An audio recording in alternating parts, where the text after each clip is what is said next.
Nag-day off nga ulit ako at bumili lang ako ng pagkain ko sa labas, saka naman umuwi para ayusin nga yung mga ikakarga ko sa balikbayan box. Hello people! Ako si Angge, isang domestic helper dito sa Hong Kong. O diba, napakasagana tayo ng day off ngayong buwan na to at susunod na naman ay sa July 1. Alas 8 nga nung gumayak ako at para lumabas para magpunta ng town. Nakasakay na nga ako ng bus dito para makarating ng town at standing nga tayo. Maganda nga yung panahon ngayon at tignan nyo, tirik na tirik nga ang araw. Pag ganito nga sobrang init dito sa Hong Kong, ang bilis-bilis ko nga mapagod at hingalin. Pagbaba ko kasi ng bus, lalakarin ko pa papunta nga dun sa Philippine store na binibilhan ko nga ng pagkain. Dito nga ako kay Ate Menchi bumibili ng pagkain ko kapag ganitong linggo o kaya naman kapag weekdays. Meron na kasi ditong lutong pagkain, meron ng kanin, gulay at karne. Sa $18 na binabayad ko dito sa isang tab ay sulit na sa akin at nabubusog na ako. 3 tab ang binili ko, tanghalian at hapunan ko na. Tayo ng DS. Tingnan ko na ikakarga ko sa box.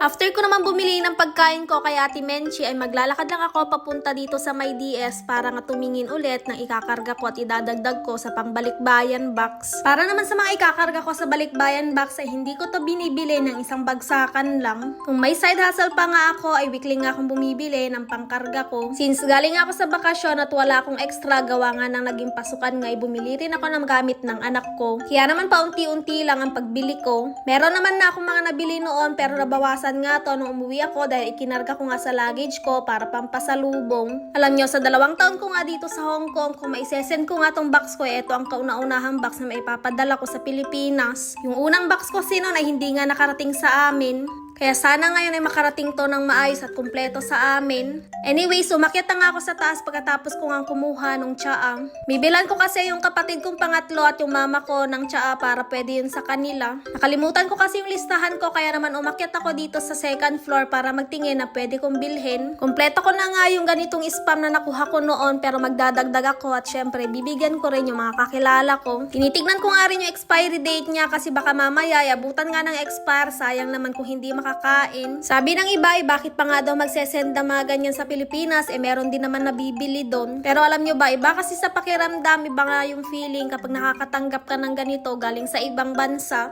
Lalo na yung anak ko, peoples, kapag alam nga niya na magsesend ako ng balikbayan box, alam niyang meron siyang parte. At syempre, yung mama ko ay natutuwa nga kapag meron ngang box. Syempre, hindi lang sila ang masaya dahil masaya rin ako na nag-iipon ako ng ganito para sa kanila. Anyways, dito sa box ko hindi nawawala ang Dove bar, tapos etong Lux na sabon. Kung tatanungin nyo kung bakit Lux, eto nga yung mumurahin pero eto nga yung gusto ng pamilya ko. Siya pa daw kasi ang bibilhin nila, kung hindi nga ako magpapadala ng ganito ay bibili rin naman daw sila doon sa supermarket, kaya mas maigi na lang na maglagay ako sa box ko. Gusto nga rin nila sa amin yung buldak nga, tapos eto nga ang Shinram yun. Ang kaso nga, hindi pa nga ako kumuha kasi nga yung kanyang expiry date ay aabutan nga sa buwan na pagpapadala ko ng box. Hindi ko naman sila pwedeng padalhan nga ng expire, no? Syempre, sino bang gugustuhin ang tumanggap ng expire na pagkain? By the way, isang Lipton pa nga lang ang kinuha ko at susunod naman yung kuya ko. Nagtitingin-tingin pa nga ako dito ng mga bago nga sa paningin ko para naman may bago ako maipadala para hindi naman paulit-ulit. Alam nyo ba nung nasa Singapore ako ay nakaapat nga ako na padala ng box? Yung amo kasi namin doon kahit hindi kami lumalabas ay napakasagana nga magbigay ng mga damit. Syempre, hindi ko naman sasarilihin yun kasi shinare ko din sa mga ate ko sa hipag ko. Number 1 nga to sa listahan ko, tong ketchup at mustard nga. Ito nga yung pinapabili ng anak ko para daw pa nagawa siya ng sandwich ay meron daw siyang gagamitin. Pero yung mga pinapabili nga ng anak ko ay ihuhuli ko nga para minsanan ko nga ililista. Anyways, dito sa DS meron din sila mga Philippine product kagaya nga neto mga chichirya sa Pilipinas. Kung nag-crave nga rin kayo ng sardinas ay meron nga rin sila ditong tinda. Gusto ko nga rin magpadala ng mga herbs dun sa amin kasi nga gusto ko magluto-luto at mag-cooking serya kapag nagbakasyon din ako. Ang mamahal nga ng herbs kahit nga napakaliliit lang ng garapon.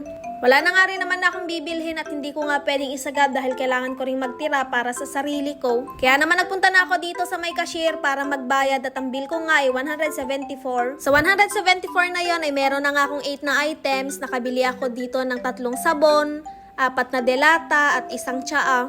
O diba, happy na naman ako dahil may dadagdag na naman doon sa iniipon ko. Hindi nga balance yung pagkakalagay ko dito sa mga bitbit ko, kaya naman nilipat ko nga yung iba dito sa may bag. O diba, nakakatuwa dahil yung 174 na yun, imbis na panggala ko sa city, ay pinambili ko na lang ng mga items para sa balikbayan box. At dahil wala na nga tayong ganap at baka mapagastos pa, ay napag-isipan ko na nga umuwi. Naglakad nga lang ako papunta doon sa may bus terminal. Hindi ko na nga binuklat yung payong ko dyan kasi nakakatamad na at mabigat nga yung dala ko.